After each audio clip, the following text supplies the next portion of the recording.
70 வயசுல வரக்கூடிய நோய்கள் எல்லாம் இப்போ ஏர்லி 20ஸ்லேயே நிறைய கார்டியோ டிசீசஸ், நீ பெயின் எல்லாம் யங் ஏஜ் சில்ட்ரனுக்கே வரதை பார்த்துட்டு இருக்கோம். And sudden heart attack, sudden death இதெல்லாம் ரொம்ப அதிகரிச்சுட்டே வருது.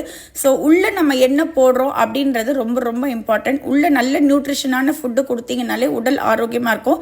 நேற்று நம்மளுடைய கஸ்டமர் 6000க்கு என்ன பர்ச்சேஸ் பண்ணாங்கன்னு தான் இந்த வீடியோவில் பார்க்க போகிறீங்க. ஸோ ஃபஸ்ட்டு அவங்க வந்து எல்லா தோசை மிக்சஸும் 2 kg 3 kg போல் ஆர்டர் பண்ணிட்டாங்க. ஏன்னா நமக்கு எவ்ரிடே ஹேண்டியாக இருக்கக்கூடியது தோசை மாவு தான்.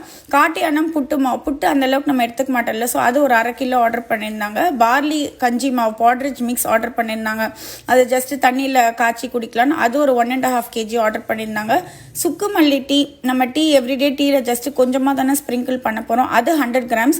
வரக்கூடிய மழை காலத்துக்காக பருத்தி பால் மிக்ஸ் சளி தொல்லையிலேருந்து விடுபெறத்துக்கு ஆர்டர் பண்ணியிருந்தாங்க. பூங்கார் அரிசியோடைய இட்லி மாவு 2 கிலோ ஆர்டர் பண்ணியிருந்தாங்க. நம்ம ஹார்ஸ் கிராமோட பட்டர் மில்க் வெர்ஷன் பார்த்துட்டு ஹார்ஸ் கிராம் ஹெல்த் மிக்ஸ் 2 kgஸும் பிளாக் ரைஸ் பாட்ரிட்ஜ் 1 கிலோவும் ஆர்டர் பண்ணியிருந்தாங்க. பார்சலோட வெயிட் ரொம்ப அதிகமாக இருந்ததுனால அவங்க ரொம்ப அர்ஜென்ட்டாக வேற கேட்டாங்க, நைட்டே வேணும் ஃபாரின் கிளம்புறோன்னு சொல்லிட்டு.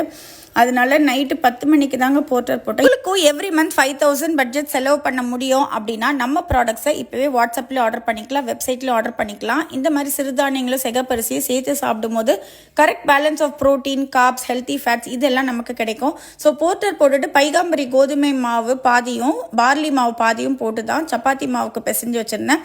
ஸோ அதை நைட்டு சாப்பிட்டுட்டு நேற்று கேன்டீனுக்கு வந்து சிக்கன் கீமா ஃபில்லிங் கோஸ் போட்டு அப்புறம் பன்னீர் கீமா ஃபில்லிங்கும் பண்ணியிருந்தோம். ஸோ அதை வந்து ரோல் பண்ணிவிட்டு ஸ்கூலுக்கு கொடுத்து விட்டேன். ஆளுக்கு 2 ரொட்டி கொடுத்து விட்டுட்டேன். ஒரு டாட்டருக்கு வந்து சிக்கன் கீமா ஃபில்லிங் போட்டு, இன்னொரு டாட்டருக்கு வந்து பன்னீர் கீமா ஃபில்லிங் போட்டு தான் கொடுத்து விட்டுருந்தேன். பார்லியை வந்து இந்த மாதிரி வாரத்தில் நாங்கள் ஒரு 2 தடவை சேர்த்துக்குவோம். ஏன்னா லிவர் ஃபெயிலியர், கிட்னி ஃபெயிலியர் இதெல்லாம் பார்த்தீங்கன்னா எண்டு ஸ்டேஜில் தான் உங்களுக்கு தெரியும்.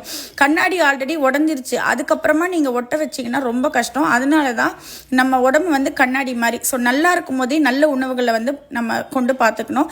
அப்புறம் வந்து மார்னிங் பிரேக்ஃபாஸ்ட்டுக்கு வந்து இன்னைக்கு கருப்பரிசி தோசை மாவு தான் போட்டிருந்தேன். கருப்பரிசி மாவில் உளுந்து ஃப்ரெஷ்ஷாக அரைச்சி போட்டால் இந்த மாதிரி நல்ல கிறிஸ்பியாக வரும். மேலே வந்து அந்த பன்னீர் ஃபில்லிங்கும் வச்சு பன்னீர் பிளாக் ரைஸ் தோசை தான் பண்ணியிருந்தேன்.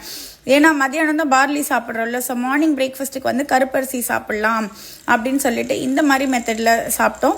இது வந்து ரொம்ப டேஸ்ட்டாக இருந்ததுங்க. ஹோட்டலில் வந்து இந்த பன்னீர் தோசைலாம் 150 rupeesக்கு கொடுக்குறாங்க, அதுவும் வெள்ளை இட்லி அரிசியில் செஞ்சது.